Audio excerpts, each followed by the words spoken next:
Évangile de Jésus-Christ selon saint Matthieu, au chapitre 22, des versets 1 à 14. En ce temps-là, Jésus se mit de nouveau à parler aux grands prêtres et aux anciens du peuple, et il leur dit en parabole.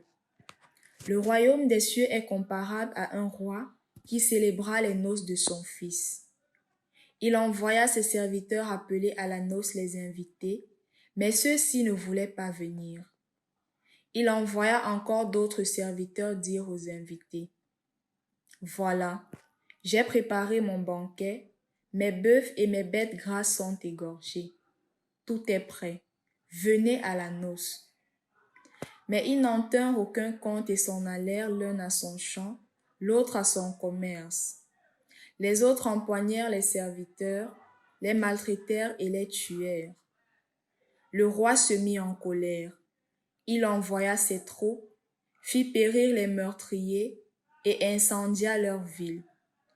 Alors il dit à ses serviteurs, « Le repas des noces est prêt, mais les invités n'en étaient pas dignes. Allez donc aux croisées des chemins. Tous ceux que vous trouverez, invitez-les à la noce. » Les serviteurs allèrent sur les chemins, rassemblèrent tous ceux qu'ils trouvèrent, les mauvais comme les bons, et la salle de noces fut remplie de convives. Le roi entra pour examiner les convives, et là, il vit un homme qui ne portait pas le vêtement de noces. Il lui dit, « Mon ami, comment es-tu entré ici sans avoir le vêtement de noces? » L'autre garda le silence. Alors le roi dit aux serviteurs, « Jetez-le pieds et poings liés dans les ténèbres du dehors. Là, il y aura des pleurs et des grincements de dents. Car beaucoup sont appelés, mais peu sont élus. » Au nom du Père et du Fils et du Saint-Esprit. Amen. Chers frères et sœurs dans le Christ, il y a de cela quelques jours, pour ne pas dire hier,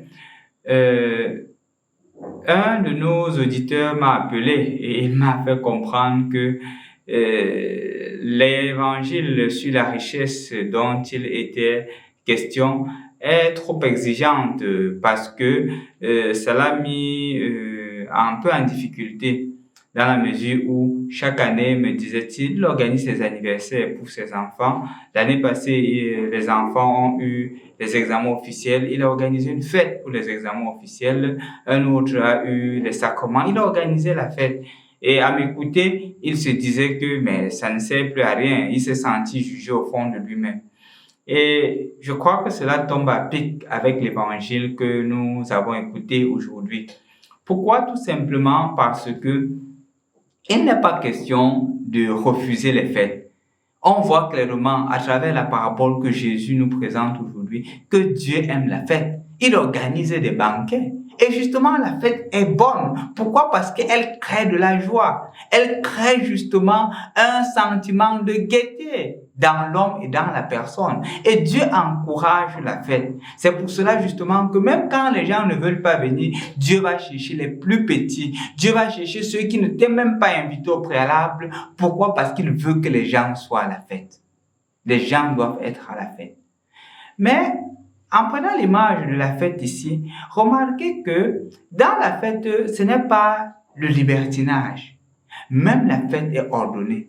La fête en elle-même doit suivre un certain canevas. C'est pour cela qu'on présente celui qui entre sans le vêtement de la fête, sans le vêtement de noces. Et on est obligé, on est appelé à le mettre dehors. On le met dehors parce qu'il n'a pas suivi le canevas. Et donc, mon frère, ma sœur, toi qui organises la fête, toi qui organises les fêtes, toi qui aimes les fêtes, c'est très bien. Mais est-ce que les fêtes que tu organises sont au-delà de tes moyens? Est-ce que ces fêtes-là t'approchent davantage du Seigneur? Parfois, il est pitoyable et même désolant de rencontrer des cas où on va prêter l'argent pour célébrer des mariages. Je me dis que, mais on n'a pas besoin. Les moyens que le Seigneur t'a donnés, organise la fête avec. Ce n'est pas d'abord la quantité qui fait la fête, c'est la qualité qui fait la fête. Justement, les personnes qui viennent et qui t'aiment, qui t'encouragent, c'est ce qui fait la fête. Mais quand on fait des dépenses extravagantes pour la fête, on ne cherche pas Dieu. Je crois que vous avez vu dans les réseaux sociaux où les personnes vont dans des boîtes de nuit et ils se lavent les mains avec des champagnes vraiment chers. Des champagnes à des montants faramineux. Est-ce que c'est la fête voulue par Dieu? Est-ce qu'un enfant ne pouvait pas trouver les moyens d'aller à l'école avec ces moyens-là? La fête est bonne, mais la fête ne doit jamais nous éloigner du souci des autres. Dans notre conscience, aimons la fête, mais rappelons-nous que les personnes voudraient fêter aussi. Fêter en allant à l'école, fêter en étant fiers qu'à la fin de l'année, ils ou elles ont reçu leurs diplômes, ou ils ou elles ont réussi à leur examen. La fête, mon frère, ma soeur, elle est belle. Mais dis-toi toujours que ta fête doit te rapprocher de Dieu et jamais de t'en éloigner. C'est ça le vrai bonheur. Au nom du Père et du Fils et du Saint-Esprit. Amen.